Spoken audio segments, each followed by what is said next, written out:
Okay, good evening, everyone. Thank you for coming to the 16th meeting of the Community and Protective Services Committee. I'm going to read the land acknowledgement.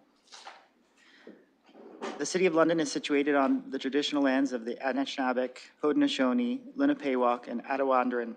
We honor and respect the history, languages, and culture of the diverse Indigenous people who call this territory home. The City of London is currently home to many First Nations, Métis, and Inuit today. As representatives of the people of the City of London, we are grateful to have the opportunity to work and live in this territory.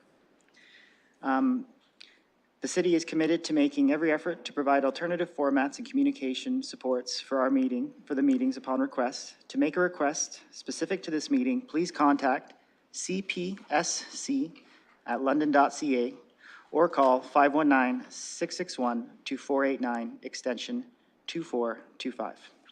So I'll start with looking for any disclosures of pecuniary interest.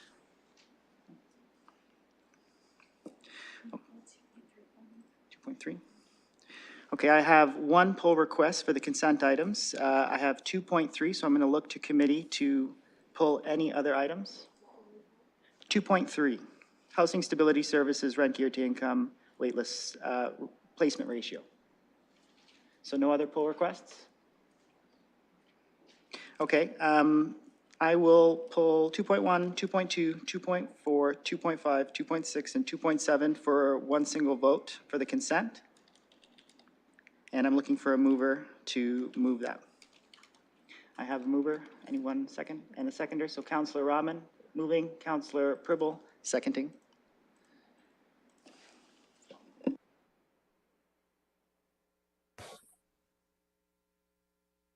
Okay, I'm looking to committee for discussion on those items. Councillor Rahman. Thank you, and through you. I was looking, I'm probably not doing this in order, so please forgive me, but I'd like to go to item 2.7. And I was just wondering if there was any commentary or an update on where we are with the communications equipment for next gen upgrade. I can see that we're trying to parallel our services, and that I just wanted a bit of an update if that was possible on just how things are going. Thank you, Councillor. That, I believe, is Ms. Smith. Thank you, and through the chair, I'll start and then I'll turn it over for some more details to Deputy Chief Hunt, who is the lead on this project. So we are on target. The police are hoping to go live for NG 911 in January 2024, and then we're hoping to follow by the end of Q1 in 2024. So things are progressing well. We're waiting, hopefully we'll hear by the end of December if we're successful with the provincial government to get a second one-time grant to help support the final needs for the equipment and the software to set it up, but we are on track, correct, Deputy Chief? Through the chair to the councillor, yes, we are on track. Actually, we just received word yesterday that the city has received delivery of our software and our dispatch consoles, so we're very excited about that. Everything's on track. And thank you for that, Councillor. And Councillor Pribble. Thank you, through the chair to the staff. I just want to make sure this, the implementation, is there going to be additional investment beyond the 194 and 320? Are we waiting or purchasing additional equipment for the NG 911, or is this it? Thank you, Councillor. Ms. Smith. Through the chair, that's a very good question. And as you know, this is very new. And so we are hoping this is our final request going forward. So all of our software and our hardware and our computer systems are purchased, all the technology. This is the final, the workstations, the radio consoles. So we hope we will be ready to stand up our 911 center at Station 1 by Q1 2024. Thank you, Ms. Smith. Councillor? Thank you for the answer. No more. I have Deputy Mayor Lewis next.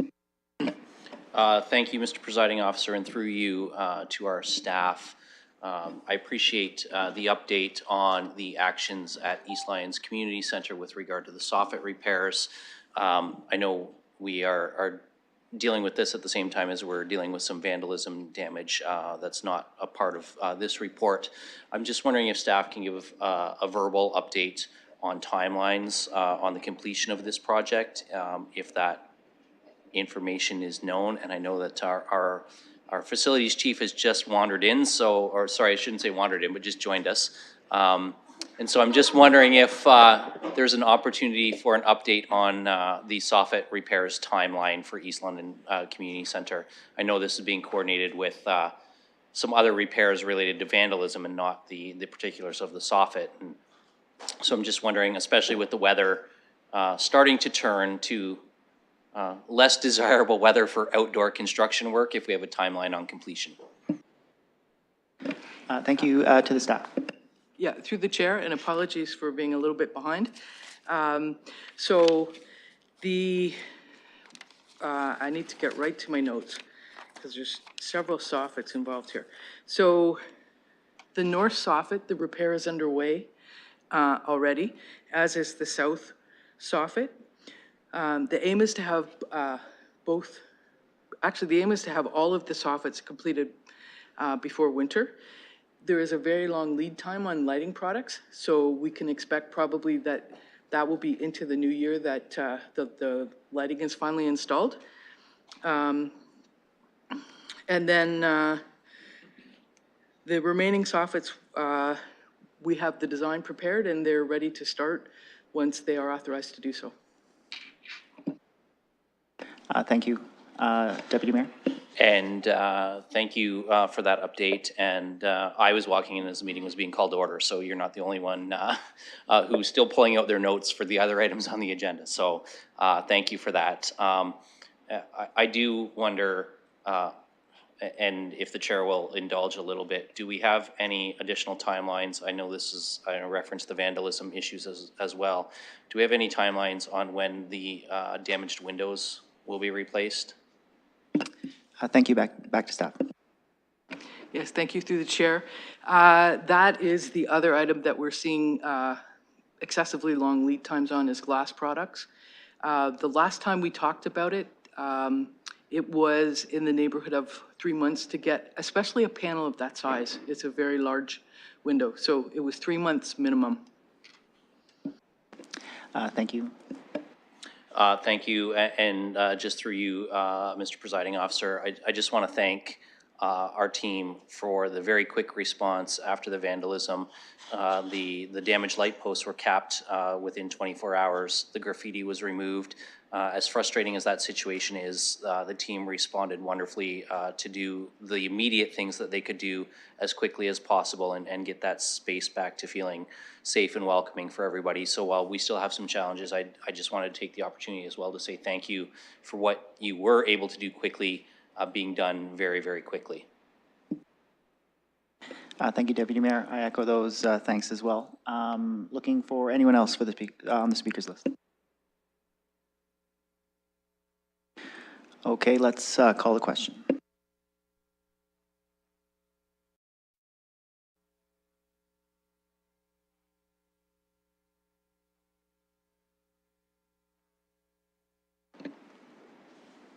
Closing the vote, the motion carries 5-0.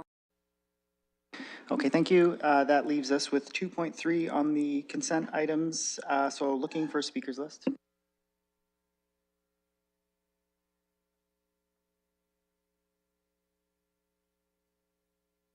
Councillor Rahman. Thank you, and through you. So I have a number of questions related to this report, and I'm wondering if it's possible.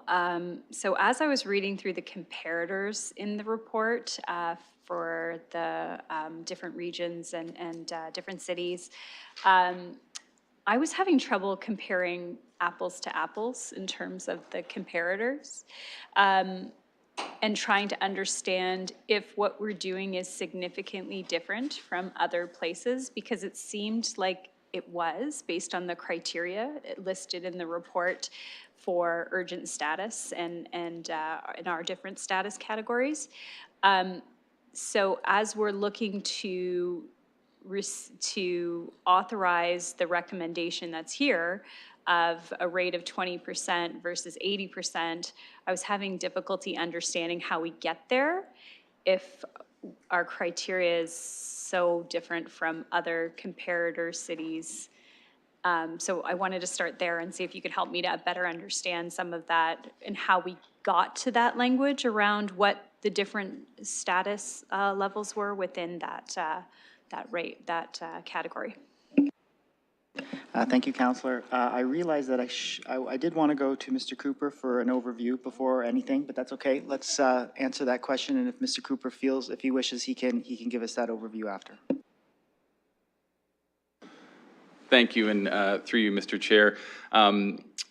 The urgent status opportunity under the Housing Services Act is a local rule. And so with local rule comes variance between community and community. Our local rule was established quite some time ago. And as a result, I would suggest that there are some differences between each community based on their needs. And so we use the comparator as one aspect of how we landed on that 20%. I would suggest probably the higher driving factor of why we landed there was through consultations with our community as well as service providers. They've indicated, and I think council and committee have heard some of the challenges that our service providers have been facing over the last number of years, and we felt as a temporary measure this was a good percentage to land on until we could finalize additional details in Q2 of 2024. Thank you, Mr. Cooper. Counselor? Okay, thank you.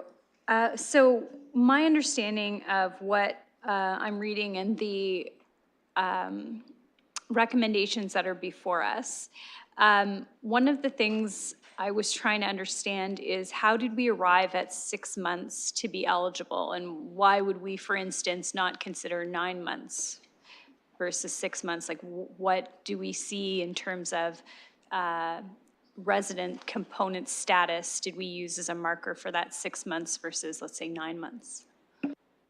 Thank you, Counselor. Mr. Cooper? Thank you, and through the chair, that is where we actually looked at other comparators at other communities, and that 6-month time frame seemed to be quite consistent. We have a number of providers that do work across multiple service managers, so trying to be consistent there was looking at community comparators. Thank you, Mr. Cooper. Counselor? Thank you. And consistency in that area, even though it's a local decision, whether or not it's 6 months or let's say 9 months? Why would that matter at that point? To the staff. Thank you, and through the chair, I think we look to land somewhere on that aspect, and part of the conversations with our community and the providers landed on that 6-month piece. Yeah, that's where it landed. Thank you. Counselor? So there's no provincial direction, guideline, specification. We didn't time it to, for instance, things like OHIP criteria or anything. There's no other criteria other than we can decide locally what that number should be. Thank you, Counselor. Mr. Cooper? Thank you, and through the chair, yes, that is a local rule that can be established by council, and there is no provincial direction specifically for urgent statuses on how long somebody has to live in a community. Thank you. Counselor? Thank you. Yeah, I think that was helpful to determine, and so when staff arrived at that recommendation, it was based mostly on what other jurisdictions had done previously. But I'm wondering, considering where we are with our housing waiting list, would there be any downside to moving to a 9-month status? Thank you, Counselor. Mr. Dickens? Thank you, Mr. Presiding Officer, and through you, I'll start the response with just to clarify the 6 months piece. So the city undertakes a community consultation process where we engage with a number of different organizations and associations related or involved in the community housing world and the support network that goes into that, including the violence against women sector. That community consultation process starts to identify, they go through the process of identifying our local priorities. So collectively, as a community, they set the priorities, including some of the definitions around the 6 months. So it's not strictly just a service manager decision that we decided 6 months versus 9 months. That's actually something that we've undertaken with the community on the consultation to identify the priority populations and identify some of the parameters around supporting them in that housing criteria. So I'll turn to my team if there's anything I missed. Mr. Cooper. Yep, thank you. And through the chair, there was a question on impact. The reality would be that somebody would have to wait longer, obviously, to get into an urgent status situation or apply for urgent status within our community. Thank you to the staff. Back to Councillor Rahman. Okay, I was wondering if we, on page 34, if we could just turn to that page just to help guide the conversation a little. It says, RGI buildings no longer have a diversity of households. I read that as income diversity in terms of the rest of what's on that page. Thank you, Councillor. Mr. Cooper. Or to the staff. Thank you. And through the chair, what we have been seeing is the gradual intensification of certain types of populations in buildings. So with matching 9 urgent status individuals for, it could be income, it could be support needs to those units, we've seen that gradual intensification. Thank you, Mr. Cooper. Back to Councillor Rahman. Thank you. So with that desire for more diversification, there's also that feedback loop to the diversification of those that come off the list versus urgent or those that are chronological. Yeah. So based on that, am I to understand that there's a desire to have less urgent and more chronological? Thank you, Councillor. Back to Mr. Cooper. Thank you. And through the chair, that is a piece of this work. As we look at how our community has evolved with our coordinated access system and the number of supports through the whole of community response, individuals who have urgent support needs have some additional avenues beyond social housing. And so what we're seeing and looking to do here is take this temporary measure to help alleviate the pressures that have been identified by our community in housing individuals without supports who've identified as needed for an urgent status to support that work for those communities. And in the next 4 to 6 months, we'll be looking to bring back a more fulsome response on how that system integrates more effectively for those individuals that may not be eligible for urgent status in the future. Thank you. Councillor. My apologies. Mr. Dickens. My apologies, Chair. Thank you for the opportunity. And through you, just to add to that, we've received feedback as civic administration through a number of different avenues. And recently, we heard it through the shareholders meeting from LMCH when the board chair presented the need to really rethink our placement ratio. It was well articulated in that meeting, and it was echoed by members of council that we needed to go back and look at the housing placement ratio so that we were not always skewing or prioritizing as many high needs or urgent status folks into community housing. When that occurs without the proper supports in place, it leads to a revolving door of short-term placements, evictions, damages to units. And we've also heard it through some of our social housing tables that exist in the community, not just through the city's LMCH organization. So this is an effort to really undertake a continuous improvement process through the Housing Stability Services team to look at, are there better ways that we can be using our coordinated access system to get people placed into community housing. This ratio has never been reviewed since it was implemented in 2005. We've done a number of different initiatives since then that really require us culminating in this review to make changes in the placement ratio. We also know that our community landscape has changed and the housing market has changed significantly since 2005. So what you see before you is absolutely a shift to less urgent status and more chronological. It's not a one-for-one that everyone is going to be lower acuity. Many will in that instance, but our coordinated access team is still there to do the appropriate matching to the appropriate units so that we don't have individuals being overhoused, underhoused, and that sort of thing. But this is our effort to implement something that we can then measure and track and make fulsome decisions on in terms of honoring the voice of LMCH and voices of council members that have asked for this shift in the placement ratio. Thank you. Thank you, Mr. Dickens. Councillor? Thank you. I have two final questions. My next question is, how does the HUBs plan feed into or relate to the urgent status list? Mr. Dickens? Thank you, and through you, Chair. I mean, there's some correlation. It's not exactly tied together, but we'll have some individuals on that urgent status wait list who are experiencing homelessness and unsheltered, absolutely. And if they are meeting the demographics of the highest acuity in our community that we're trying to address through the hubs and the highly supportive housing, then they would be connected through those lead agencies. So there would absolutely be some correlation and connectivity there. Thank you. Councillor, you have 55 seconds.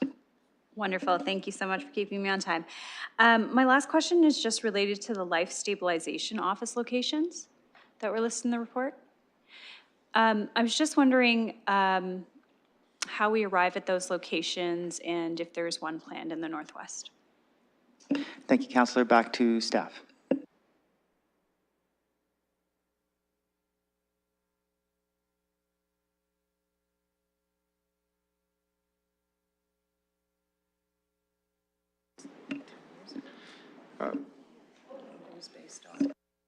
That might have been 2.7. Is that what it is from? I'll come back to that one.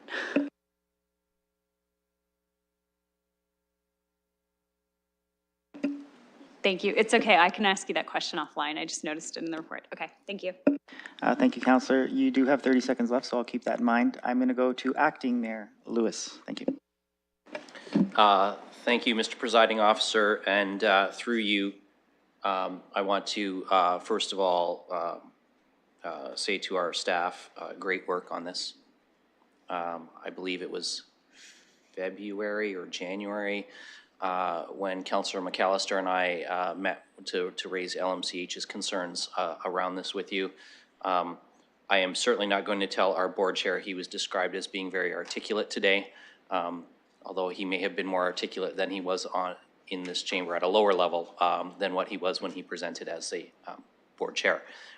That said, this is very consistent with what I've heard, not only from those listed in the report, but from folks like Homes Unlimited and Odell Jelna, Residents Affordable Housing, some of the partners, Zarin, who are building at Soho.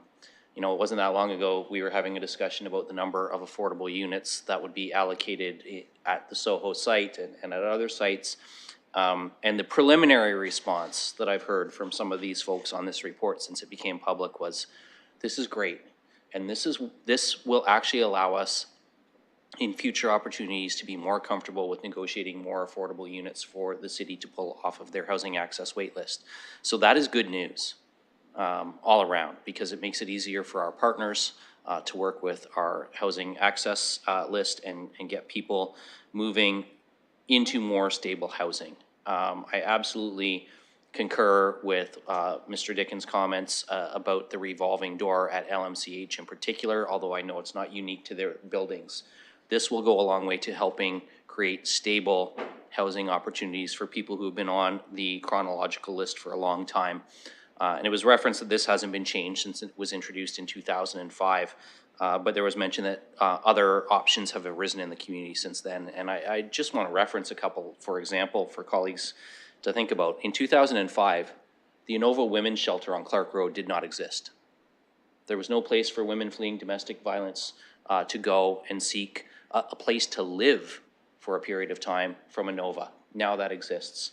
YOU did not even have their Cornerstone building up and running on Richmond Street yet, let alone their youth shelter on Clark Road and soon Jones Place across the street from the Cornerstone building. So tremendous change in capacity to address at-risk youth needs rather than just through the urgent status list that we maintain with our housing registry. So I also recognize that this is an interim.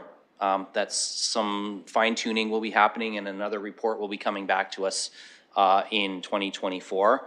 I will say to follow up on Councillor Rahman's comments, I personally would be more comfortable with the 9 months than the 6 months as well.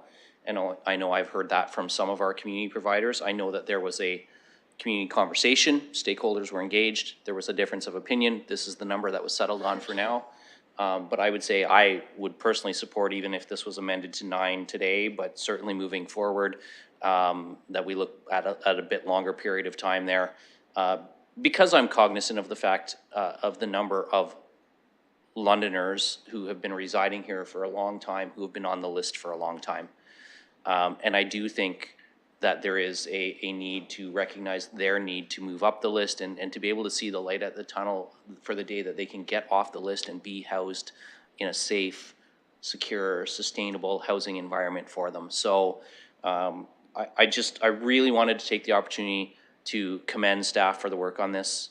It's excellent. You know, I was able to share this with some LMCH board members last week and over the weekend. They're very, very pleased with this, as are some of our other third-party housing providers. I think this is a huge step in the right direction. So, and I know Mr. Dickens and Mr. Cooper, I have nagged you incessantly about when this is coming, and I really appreciate you keeping your patience with me in doing so, and happy to see this before us today. Thank you. That was 4 minutes and 30 seconds. That was very good. Councillor Stevenson. Okay, thanks. I too am very happy to see this. So many concerns and complaints from the social housing units and the lack of safety and the problems that they're dealing with there. I do have a lot of questions. The biggest one is on page 26. It talks about the requirement to be able to live independently or have supports in place, and that the ability to live independently is identified in provincial regulations as an eligibility requirement for RGI housing. So am I to understand that this is and has been a provincial regulation, or is this something that is a recommendation? Thank you, Councillor. To the staff.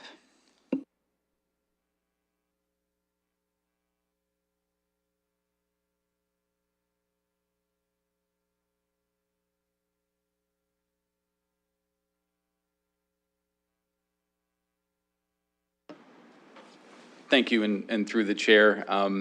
So it is and has been a regulation. There are a number of questions on the application that an individual would self-identify. And it is really to determine living independently, not whether or not somebody needs supports to live independently. So it's a very fine line at this point, and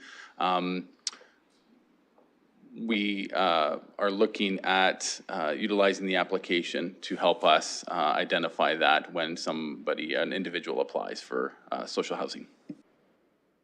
Thank you, Mr. Cooper. Councillor Stevenson.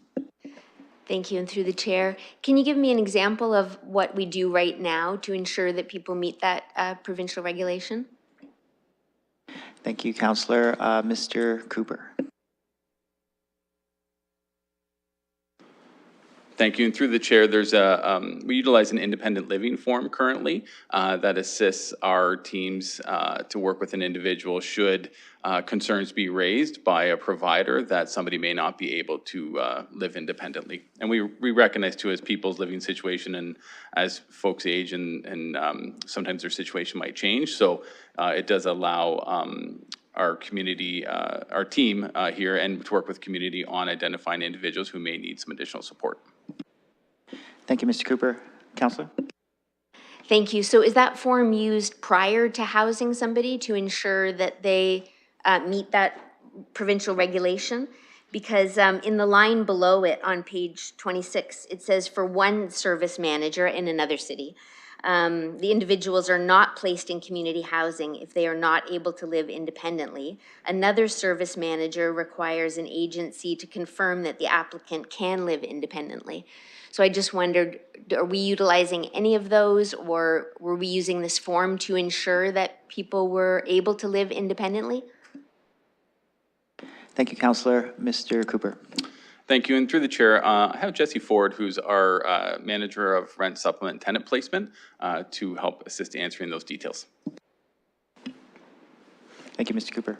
Thank you, Chair, and through you, we have the application form that all applicants complete has a section on it that asks about support needs, accessibility needs, what types of supports a person might have in place, what types of supports they think they need.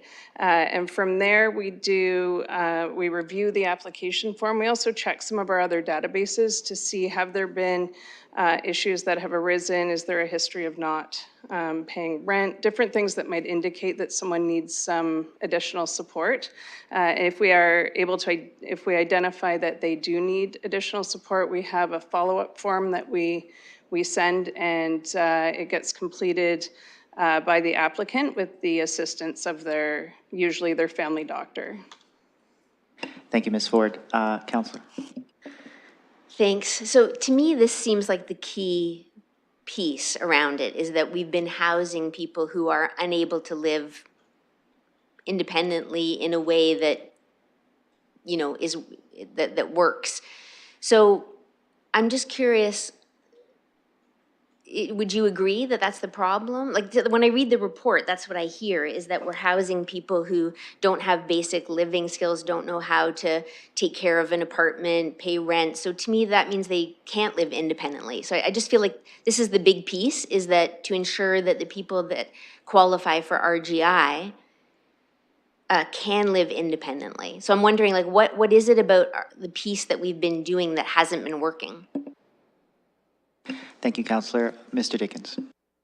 Thank you, Chair. Through you, I'll start this response. I'll maybe pass it over to my team. So I don't think there's one singular issue that we've been doing wrong, that there's one thing we're doing wrong that's led to this problem. This is an emerging issue for sure across our community and across the province. As service managers grapple with the fact that there's not enough rent geared to income housing stock in communities, but there's also a significant rise in the acuity of individuals that we're trying to house. There's not one singular issue that impacts this work. When you look at the cost of living, even in rent geared to income, it can be a real challenge for folks. And then they have to start making decisions about how they're able to maintain a roof over their head. And sometimes those decisions put you between two bad decisions. Guest management can become a real problem in community housing as people look at social connection, deprivation, and vulnerability. So to say that there's one singular issue, or there's, you know, people have been housed that require supports as the one ingredient that has caused this problem, no, I think it's a cocktail of issues that have occurred over time, including the lack of investments at other orders of government around rent geared to income, the lack of investments for proper supports for individuals, and the change in the landscape and demographic profile of those who now access rent geared to income.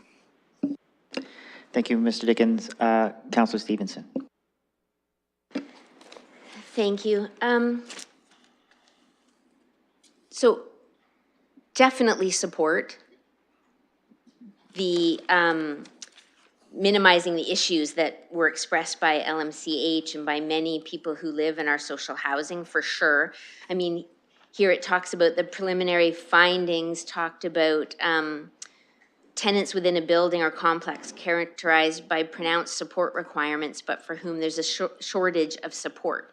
Adverse repercussions for the tenant, RGI property, surrounding community, support staff, and other occupants, damage to buildings, unit cleanliness, hoarding tendencies, violence, fires, floods, criminal behavior, unit takeovers, pest infestations. So my concern is that if we just switch the ratio and we do less urgent, when I look at the urgent list, it's people with a terminal illness, physically disabled, people who must relocate to London for medical treatment, people who've been in an abused relationship and their personal safety is at risk. somebody's housing has been condemned or recently destroyed by a fire or just discharged from hospital and unable to return to their former place. Children, households whose children would be returned to custody if they had housing.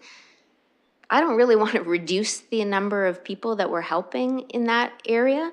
And so the other two are people who are living on the street or in a motel or in using the emergency shelter. So if we were classifying them as urgent, all those who are living on the street in a motel or an emergency shelter, it seems like that is the piece presumably that is causing all of these damage and other issues. Am I correct in that assumption? Thank you, Councillor. Back to the staff.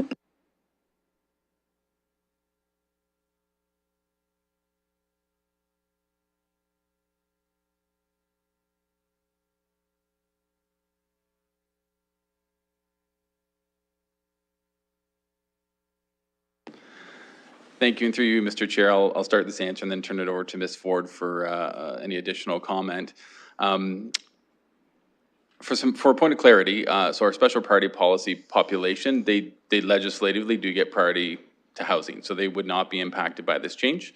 Also, we are looking to maintain a focus on the folks who are medically compromised or moving to the community for medical needs. They make up a very small portion of our urgent status wait list, so we do see an increase, as we have in our homeless population, an increase in our applications for our urgent homeless status. So Ms. Ford can speak to kind of any of the other specific details, but that's to start the question. Thank you, Mr. Cooper. Ms. Ford. Thank you, Chair, and through you, approximately 69% of the people on the RGI waitlist are chronological applicants. 19%, so the largest proportion of urgent applicants, 19% are urgent homeless, 4% medical, and 2% urgent social. So when we are looking at those numbers, I just wanted to share that to give you some context. Part of the review that we're working on is to identify how to better assess not just our urgent applicants, but everyone who is coming through, because we don't, the housing providers aren't reporting that it's just the urgent applicants, but we do know that some of those folks do need additional support. And sometimes it's medical support, sometimes it's housing stability support, different kinds of supports are needed. So that's what this review, and when it's complete, will help us address. Thank you, Ms. Ford. I'll go back to Councillor Stevenson, noting you have 55 seconds left. Thank you. I might ask for more time because I have more questions. But are we using anything that measures acuity when it comes to determining whether people can live independently? Thank you, Councillor. Back to Ms. Ford. Thank you, Chair. Through you, we are working closely. The Housing Access Center team is beginning to work more closely with the Coordinated Access team to identify what the best tools to use would be in this situation. Often we do have an acuity score for people if we have them within the homeless serving sector. It's not something we have. The SPDAT, which we currently use, is not something that we're currently using as a practice in the Housing Access Center. However, we measure acuity in a number of different ways. So we can look at a person's history of housing, we can look at history of arrears and different things like that to help us make a determination. But we're working now to establish through this review what the best practices are and how to best utilize it, because it's also quite time consuming. We want to make sure that people are going to the right place. So if someone needs supportive housing, we want to help to direct them. So that's why a lot of this work will be in conjunction with the Coordinated Access team. Thank you, Ms. Smith. Councillor Stevenson. Thank you. So if we're moving to 80% will be chronological. Are we still looking at priority populations in there in terms of veterans, women, women with children, that type of thing? Thank you, Councillor. Back to staff.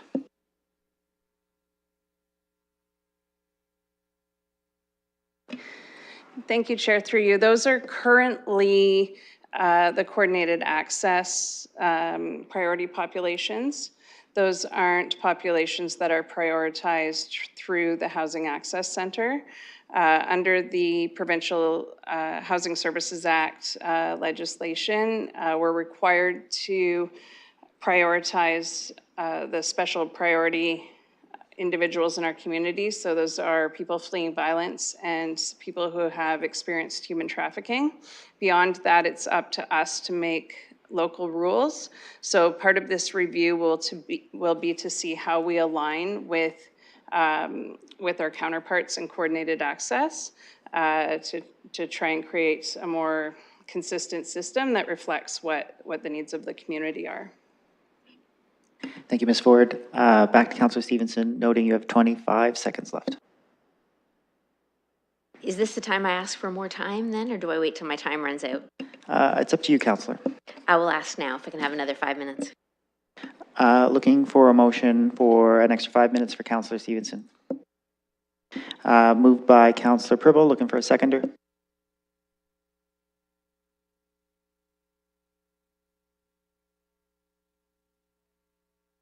And we have a second with Councillor Rahman.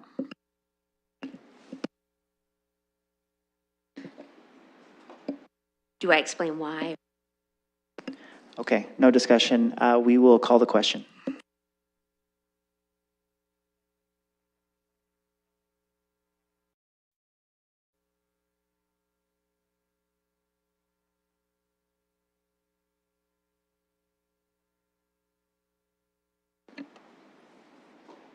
Closing the vote, the motion carries 5-0. Okay, thank you, Councillor. You have 5 minutes. All right, thank you. I appreciate that, colleagues. The other part was about the out-of-town applicants, and I saw the percentage that are on the list that reside out of town, but do you know how many, like, I think it's going to be a surprise to people that we weren't prioritizing those who live in our area, and I wondered how much that actually has happened. Do we track that at all? Back to staff.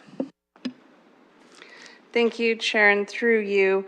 If I understood the question, it is asking how many people on the wait list with urgent status are from outside of London, Middlesex, and the number, no. And the number is, as of just before this meeting, 356 households. Thank you, Ms. Ford. Councillor Stevenson. Yeah, thank you. I'll ask it a little more clear. I know there's a percentage on our list that are from out of town, but have we actually been housing people from out of town, or is this proactively saying we're gonna, now that we're moving to chronological, we're gonna focus on people who have lived here for X amount of months? Thank you, Councillor. Back to Ms. Ford. Thank you, Chair, and through you, the current urgent populations that the community established some time ago did not specify that applicants should not be from outside of London, Middlesex. So currently, we do allow applicants with urgent status to achieve urgent status within our service manager region. So the ask is that we would stop doing that to help address the urgent needs of people within our community. Thank you, Ms. Ford. Councillor Stevenson. Thank you. I'll switch to page 9, and at the bottom it talks about the household income limits. When I do a little math on it, it looks like this switch in focus is going to, I'm wondering what the financial impacts will be. Thank you, Councillor. Back to staff.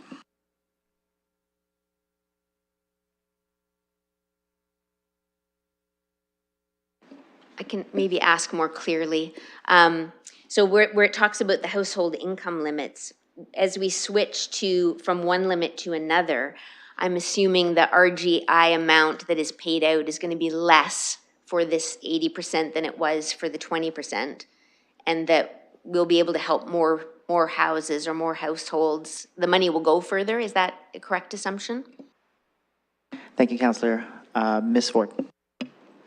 Thank you, Chair, and through you. Currently, one of the requirements of urgent status is that you be within the high needs household income limits. So although that is C on the list, the urgent status households are currently also high needs income limits. So under the Housing Services Act, there are 2 levels of income limit. One is just called household income limits, and then there's the high needs household income limits, and we have a service level standard for housing a certain number of high needs households. So I don't anticipate that this would end up costing less as a system because the urgent status households are all high needs income households anyway. Thank you, Ms. Ford. Councillor Stevenson. So would many of the chronological be in that same high need household income limit? Back to staff. Thank you, and through the chair, the chronological is a mix of individuals who are part of the HSA established high needs income limit, but also our regular household income limit. So whereas the urgent status is all high needs income limits, the chronological is a mix. I don't have a breakdown or ratio of what that mix would be though at this time. Thank you, Mr. Cooper. Back to Councillor Stevenson. Yeah, no, that's okay. It helps. It just, so another question I had is, now I'm on page 19 of the Appendix B.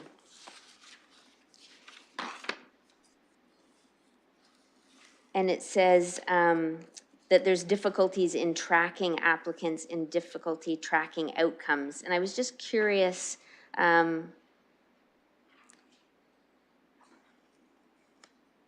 if what we're doing with that, or if we're going to be tracking this to see that we get the results that we're looking for. Thank you, Councillor. To the staff. Thank you, and through the chair, sorry, I'm not clear on exactly where in the report the councillor is referencing. My apologies.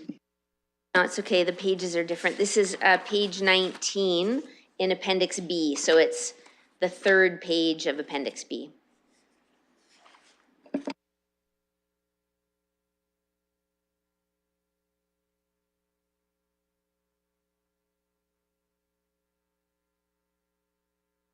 Councillor, just to confirm, so would that be page 19 of the report? Yes, page 4 I'm seeing that of the now, appendix? page 19 of the report. Okay, so page 19 of the report, page 4 of the appendix.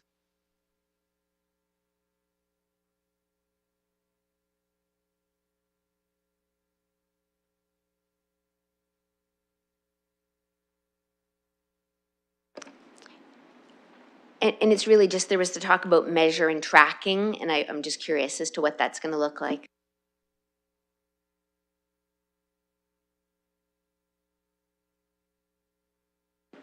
Through you, Chair, I might start this answer while the team compiles their response. So acknowledging that what you see in Appendix B is what was heard through the consultation process with a number of service managers. So again, not inconsistent with our experience in London, but not solely informed by the experience of London Middlesex. Where it references that there are difficulties in tracking applicants on the wait list due to the number of people in the different urgent groups, part of this review is to try and simplify that process. We started some of this review process in 2022 where we tried to streamline some of this work, tried to eliminate some of those side door entries into the housing wait list. It is acknowledged, though, that that is difficult when you have so many people coming from so many different referral sources on different urgent status, different lists. You end up running multiple lists within your waiting list that you're trying to manage. So this review will help identify where we can still find continuous improvement and streamlining that to better consolidate who's on the list, narrow down those different categories and be very purposeful about who's on the list when.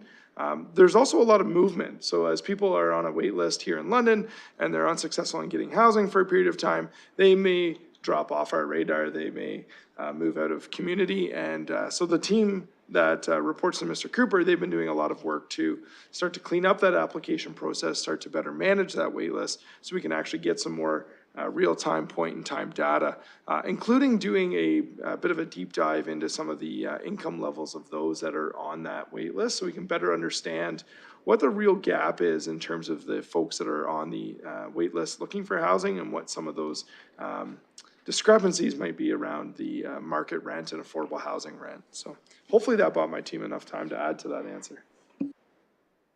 Thank you, Mr. Dickens. I believe the team in the back has anything to expand on that? Mr. Cooper.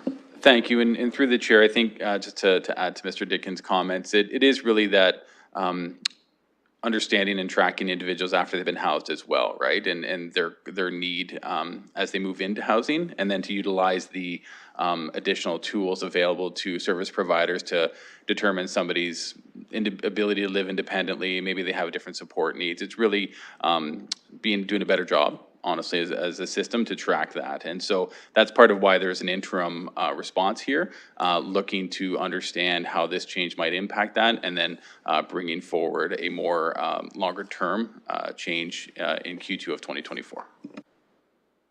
Thank you, Mr. Cooper. Councillor? Thank you, and I do appreciate that this is just the interim step, and I'm looking forward to what's coming in Q2 of 2024. It mentions in here, you know, how do we make sure that we're getting to the people that are most in need without the consequences and the negative consequences that we've been experiencing. So my concern a little bit is lowering the percentage so much on the urgent quadrant, are we gonna miss the people who are homeless who wouldn't create those problems? Is there a way to identify those and make sure that we're taking care of them? Because we've got the high acuity stuff coming with whole of community, but I'm concerned about the people who've ended up homeless who maybe have the skills to live independently and it's really just is a house. Thank you, Councillor. Mr. Cooper. Thank you, and through the chair, I think it really highlights the work that Ms. Ford's team is doing with our coordinated access system.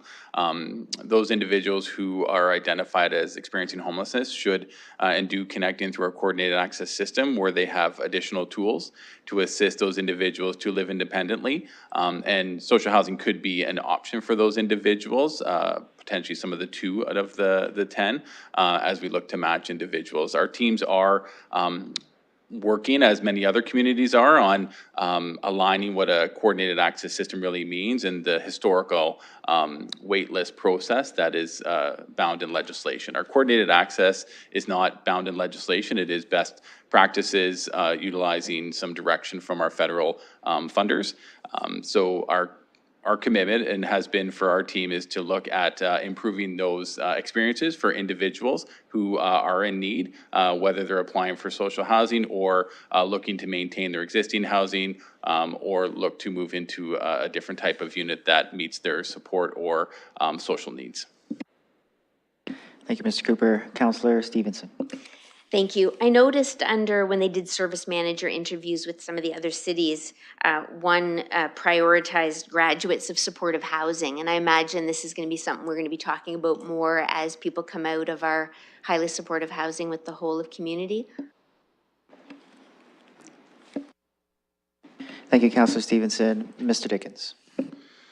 Through you, Mr. Chair, certainly would be an option as we look at all housing types. So looking at rent geared to income for those that it would apply to, recognizing again, though, that that's a stock that is not nearly large enough, but we would also look at all housing types. So where can an individual graduate from highly supportive housing into housing with fewer supports, and ultimately graduate to housing with little to no supports?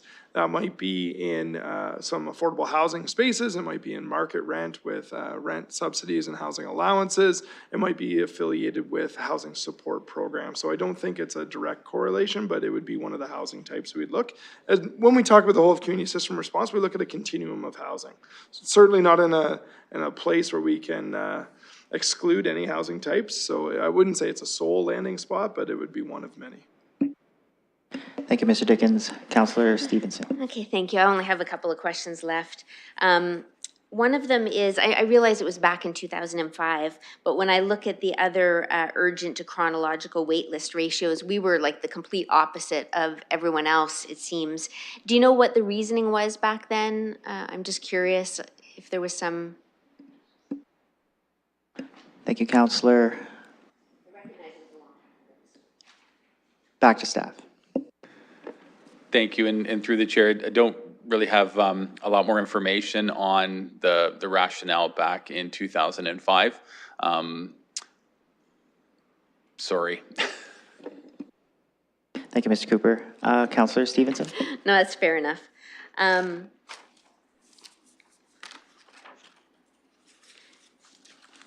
The last question is, it talks about, the problems that we've had and now we currently have with problem tenants in our social housing units. Do we know sort of how many we have that are in tribunal situations, or that we, like, are we quantifying where we're at so that we can know where we're at in a few years and know that those situations have gone down? Thank you, Councillor. I will look back to staff. Mr. Dickens. Thank you, Chair, and through you. Some of that work would actually fall under our municipal housing development team, and I don't think Mr. Mathers would have that at his fingertips. So if it's a question you'd like us to get back to you on, we're happy to do that. Yeah. Thank you, Mr. Dickens. I'll go back to Councillor Stevenson, noting you have 30 seconds left. All right, thank you. I think I have a few other little questions and I'll send those via email. So thank you all for answering my questions. Thank you, Councillor. Councillor Purble.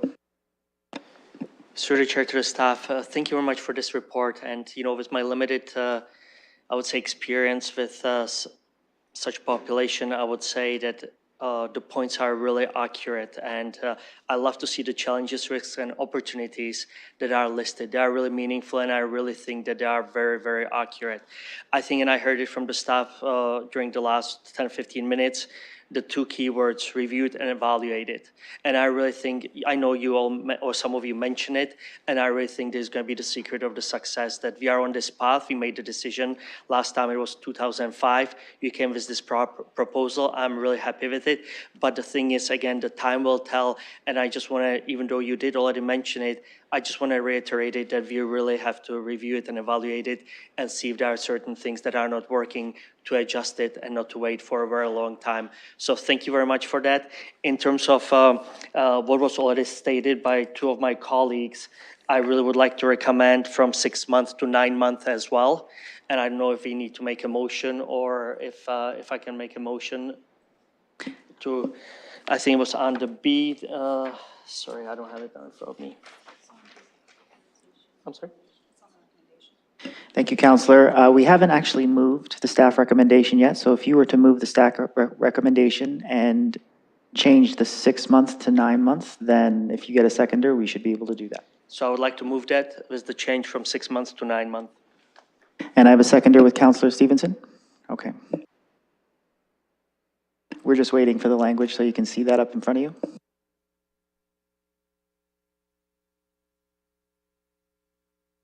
Councillor Stevenson?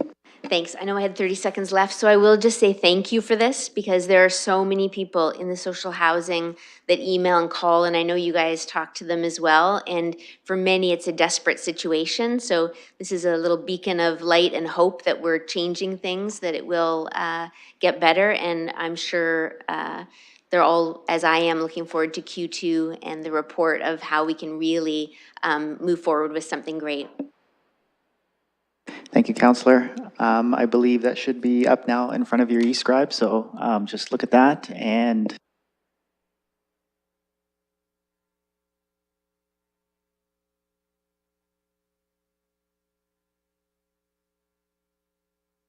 okay, it looks like that motion should be in front of you. I have no one else on the speakers list, so we'll call the question.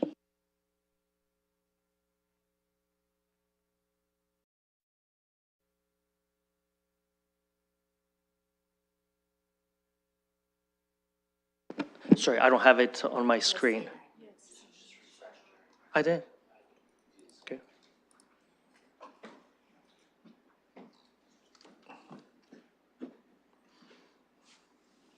Did you vote?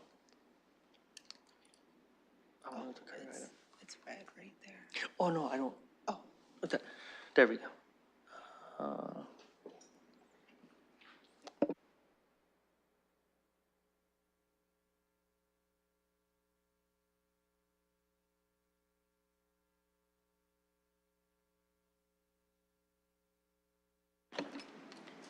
Closing the vote, the motion carries 5-0. Okay, thank you, colleagues. That is it for the consent items. So next, it's scheduled items. I have nothing on the list. And then items for direction, I also have nothing on the list for that. So we are now on deferred matters and additional business. So I'm looking for speakers for 5.1. Councillor Stevenson. Thank you. I just did have a question about the one that was just added, number 6 on the deferred matters list, because it did say that there were going to be quarterly reports for the update on the HCI, as well as this one by Q3. So I'm happy to see it, that it's coming November 14th, but I wondered about the quarterly reports. Thank you, Councillor. Mr. Matus. Yep, through the chair. So there was just a delay in getting the September version of the report. So Mr. Falberg wasn't able to make this meeting, so I had to bump it to the November meeting. So an anticipation is that we will be doing that. We just weren't able to meet the deadline for this period. So, but we will be bringing it forward in November. Thank you, Mr. Mathers. Councillor Stevenson. Okay, thanks, great. So we'll get both reports then in November? Mr. Mathers. Through the chair, I don't want to reveal completely what the report is going to be saying. There will only be one report in November. Thank you, Mr. Mathers. Councillor? Well, I will just wait and see then. Thank you, Councillor. Looking for other speakers to 5.1.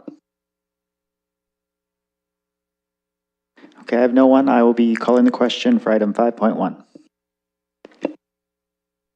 Oh, that's right. Sorry, my apologies. I would need a mover and a seconder for the item 5.1. I have a mover in Acting Mayor Lewis, seconder in Councillor Pribble. Oh, seconder in Councillor Rahman.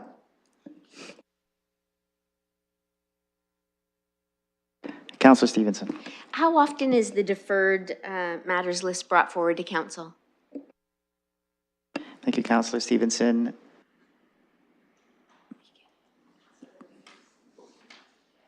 I will go to the clerk for that. Through the chair, that would be quarterly. Thank you. Councillor Stevenson. Acting Mayor Lewis.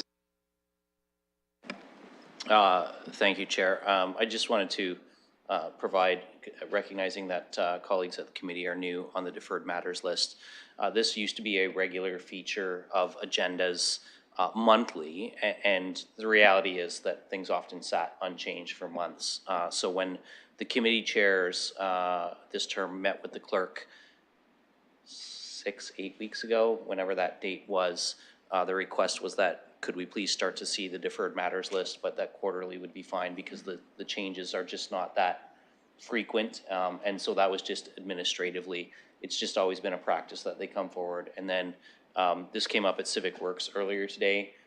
There was a verbal update to a change of date from our staff with regard to one of the items on that deferred matters list. It doesn't require a council or a committee motion to change that date. When the clerks hear a verbal update from staff, they will update the list accordingly so that the next time it appears before you, you have the most recent date provided by staff. So I just wanted to help provide a little context to where that has come from. Thank you, Acting Mayor. Councillor Stevenson. Yeah, thank you. And not to get into the crossing, but I appreciate that information. And I just wondered, like, for me, this one happened out of the May committee meeting. And so because it really matters to me, I was thinking about it because I remembered it was October. But otherwise, I might have missed it. And so I'm wondering, so I would almost prefer to have it monthly just so that if there was something that was deferred, I could quickly check to make sure it immediately got added, even if it was something that was committed to for 6 months or a year away. Otherwise, it's a lot to keep track of. So I would prefer it monthly again, or is there an ability to check with the clerk? Do they keep track of it on a monthly basis and only share it with council once a quarter? Thank you, Councillor. Just a second.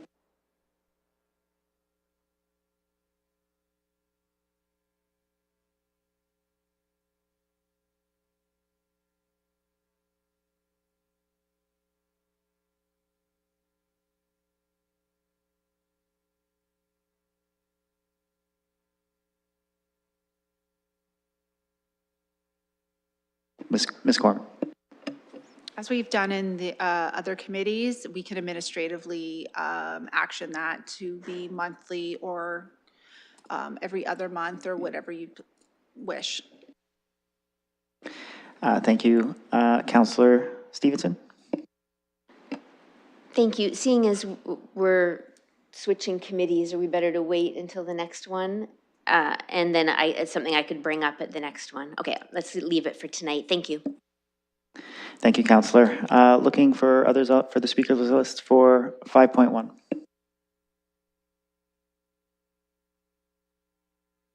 Okay, thank you. We have a mover and a seconder, so I'll call the question.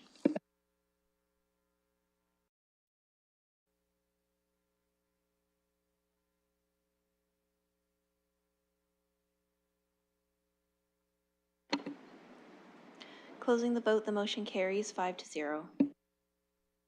All right, thank you. Next item is 5.2, added by Councillor Stevenson for the winter response. So I will open that for discussion.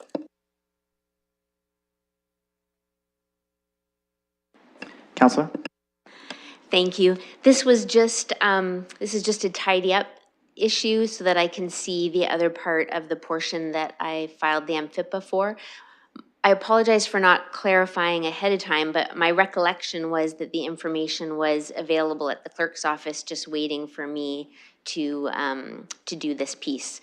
So it's just, like I said, I'm just checking to see, because the MFIPA that I filed for the contract however I filed it, it didn't pick up the financial component. And so I just want to be able to see it to complete that project, because I don't want it left out there that there was a $3 million contract without financial information, or that I didn't check to see it. And my understanding is it's there. I just need to go through this process. It was recommended that I do it in closed camera rather than file another MFIPA. So I'm just following the instructions that I was given. Thank you, Councillor.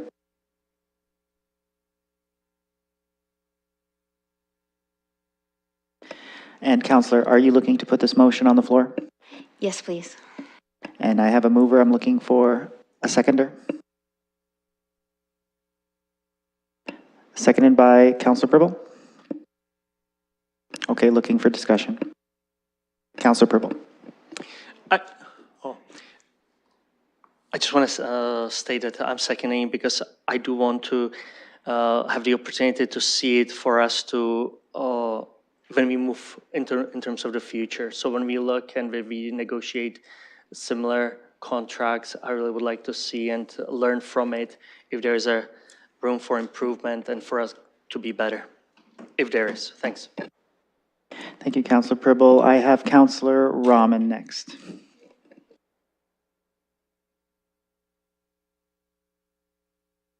Okay, I will go back to Counselor Stevenson. Apologies, I forgot there was an amendment I wanted to make to this. I just sent it to the clerk. And it drops off C and combines A and B together, just to simplify it. So I'd like to move this motion. I don't know if you want me to read the new one or just let it come up on the screen. Okay.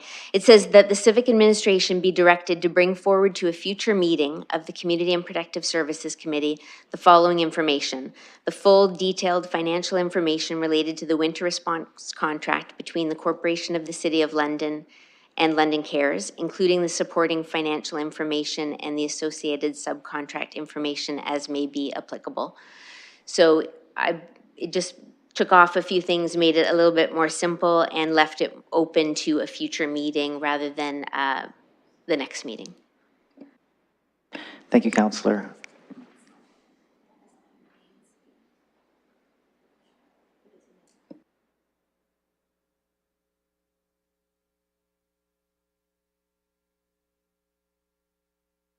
And Counselor Pribble is seconding the amended motion.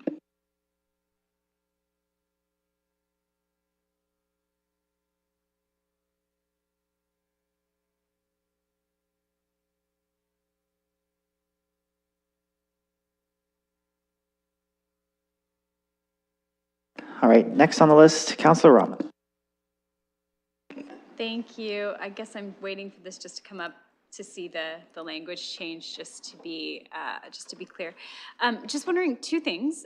One, are we looking at winter response on the 31st? Okay. Would it be possible to get this in time for the 31st so that we have this before we have that, or when, the same day that we have that discussion? Thank you, Counselor. Mr. Dickens.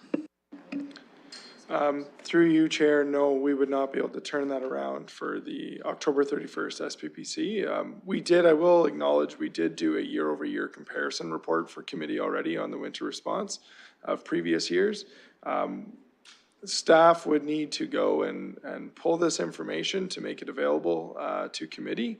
Right now, staff are working on standing up the hubs and bringing forward the new contract amendments for sustaining the sector, as well as a number of quarterly reports that have come in from operators on their financial operations. So we would work at our best to hit the next caps, would be our earliest. Thank you, Mr. Dickens. Counselor Rahman. I'll leave it at that. Thank you. And thank you. And I have myself on the speakers list next, and then I'll go back to Counselor Stevenson. So I just indulge me for a little bit from the chair. I was willing to vote on portions of A, the full detailed financial information related to the winter response contract between the Corporation of the City of London and London Cares. And then I would have loved to see for that information to come in camera and not on the next cycle. So if that part of the motion was stuck there, I would be supporting that, but I wasn't willing to support B and C. I'll go to Counselor Stevenson. I will take another peek at that. But just to be clear, I don't think it's relevant to the new cold weather stuff that's coming. This is just, I just want to see the information that was available at the time that the contract was signed. So my understanding is that it's already with the clerk's office. I could be incorrect. So I don't think there's any extra work from staff. And I know they're busy, and I'm not in a rush for this. It's just a matter of completing something that I started. It's not, for me, there's no rush on it prior to the cold weather. Thank you, Counselor. I do see that now. The one portion that I was not willing to vote on was including the supporting financial information and the associated subcontract information as may be applicable, as from what I read right here. So if you would be willing to remove that part, you would see my vote for that.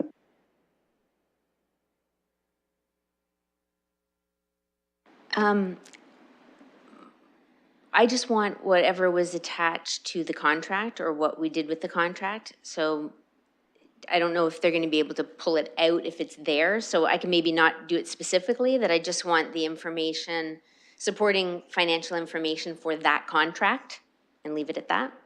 I'd be happy with that. Counselor Stevenson, do you mind restating that part for the clerk?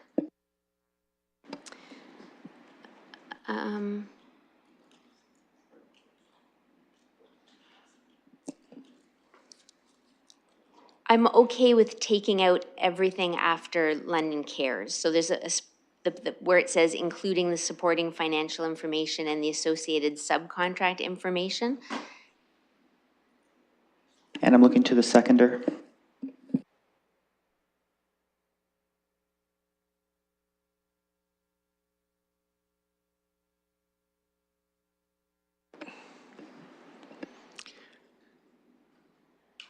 I will second it, even though one of the purposes that I was supporting this, I did want to see what was submitted. And again, to learn from it for the future, if the information we receive was sufficient, or if there is a need to be done and educate the agencies, educate the agency and inform the agencies what we are particularly looking for. So I will second it. I'm okay with that, but just so you know, that's why I was looking for the subcontracts. I just wanted to know what was submitted, and if I felt it was sufficient, great. If I felt it wasn't, I just wanted to inform the agencies what we are looking for. That's all it was from my end. Thank you. Thank you, Counselor Pribble. Counselor Stevenson. If it's helpful, the contract is between the city and London Cares, and this, even taking that portion out, we get the full detailed financial information related to that contract. So we will see what it entails without being specific, because subcontracts obviously would be something different. Thank you, Counselor. And I'm just going to ask a question to staff from the chair. And I just would like to know, recognizing that this would be brought into closed session, any personal information or personal financial information that may be in that, would that be redacted by staff before it comes to council?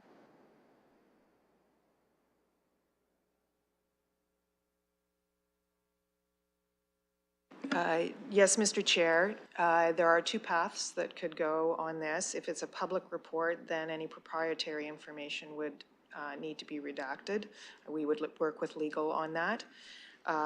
If there's a desire to see all the detail, then that would be an in-camera report, which I think was noted by the mover. Thank you, Ms. Livingston. Anybody else on the speakers list? Acting Mayor Lewis. Thank you. So colleagues, first of all, Councillor Stevenson, I appreciate you being flexible on removing some components. I was particularly concerned with Clause C creating quite a bit of work for staff to backtrack and produce timelines and come back to us with another full report. If we just want to see the contracts in detail, certainly any councillor has the prerogative to ask for those in camera. You know, I know it isn't it being noted, but I think that it is clear from the motion that you're requesting for the full detailed information related to the contract. I think it is important that we remain the in-camera piece as it being noted, because it is ultimately not council's decision as to what goes in camera, but on the advice of the clerk under the guidance of the Municipal Act, what is eligible to go in camera. So I just think that that's important that it's in it being noted, as much as I think several of us might find it more comfortable if it was an actual clause. We do have to leave that to the discretion of the clerk to deem what has to go in camera. So I will say I like the shortened version much better than the original, and hopefully that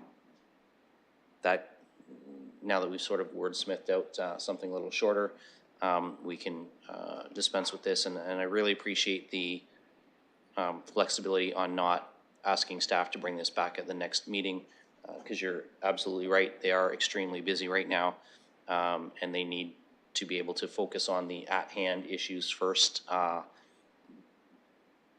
So I do appreciate your patience in terms of letting them do the high priority things they have to do first.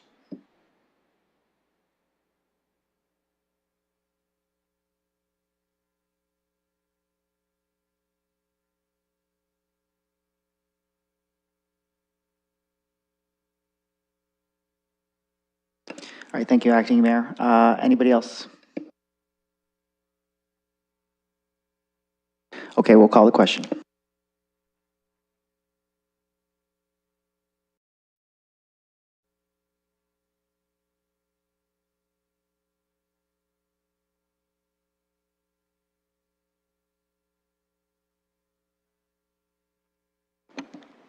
Closing the vote, the motion carries 5-0.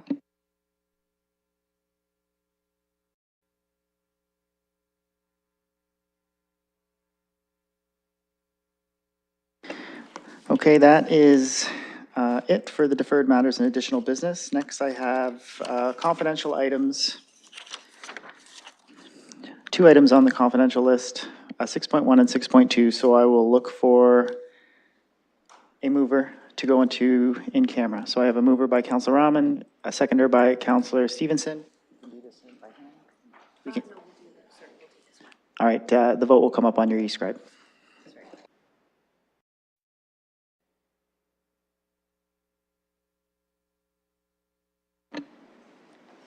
Closing the vote, the motion carries 5-0. Okay, let's just give staff a little bit of time to move out and some in and lock the doors.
Okay, colleagues, we are back in open session. I will be looking to Councillor Rahman to report out on the confidential session.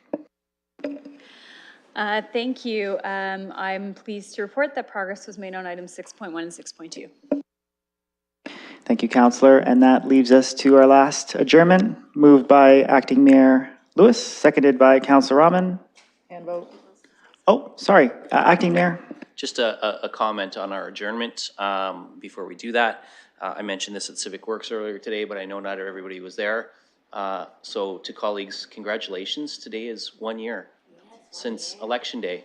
So you have successfully survived 1 year as elected officials. Congratulations. And now I'll move the adjournment.